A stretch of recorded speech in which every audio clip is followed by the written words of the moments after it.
Ketika Rasulullah dapat perintah 50 sholat, itu Nabi Ibrahim pertama yang dilewati karena di langit paling atas dibanding nabi-nabi yang lain. Itu Nabi Ibrahim diam karena beliau tidak punya tradisi protes. Semua nabi diam karena Allah memerintahkan, pasti sudah bagus lah, sudah diukur kekuatan hambanya. Tapi ketika Nabi Musa, beliau orang pertama komplain. Dapat apa kamu ya Muhammad? Dapat 50 sholat. Apa komentar Nabi Musa? Umat saya lebih gagah-gagah, lebih keren-keren. Pernah saya uji itu tidak ada yang mampu, apalagi umat kamu. Maka kamu mintalah keringanan. Fas'alhu takhfif, kamu harus minta keringanan.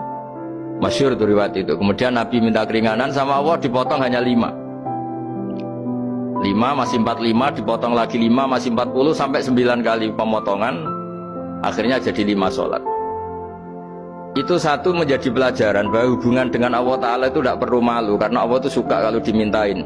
Mestinya kan dipotong 5 minta lagi sungkan, dipotong lagi 5 minta lagi sungkan, tapi ternyata berkali-kali.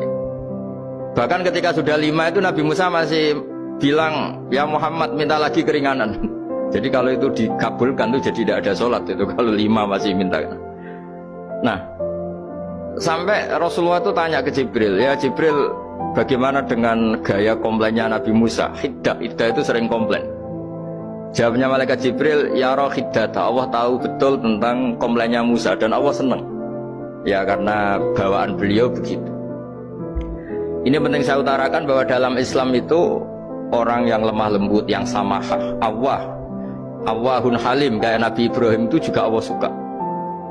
Yang suka komplain tapi demi hak, bukan demi konflik. Saya ulang lagi, demi hak bukan demi konflik, juga Allah suka. Itu kita menjadi dapat sholat yang hanya 5, itu barokahnya komplainnya Nabi Musa. Karena kita yang lemah ini diukur dengan umat beliau yang kuat, ternyata umat beliau tidak kuat.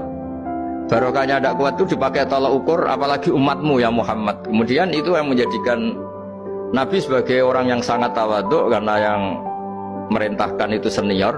Meskipun kita tahu Nabi Muhammad itu Sayyidul Awwalin wal Akhirin, tapi secara lahir, secara jusmani beliau lahir paling belakang. Dan secara lahir juga beliau Nabi paling terakhir. Jadi secara hukum adab beliau harus sopan. Tentu sopan itu jadi panutan kita. Meskipun kita tahu hakikat beliau adalah Sayyidul Awwalin wal Akhirin secara hakikat. Nanti kita bicara lebih jauh tentang jusmani dan rohani.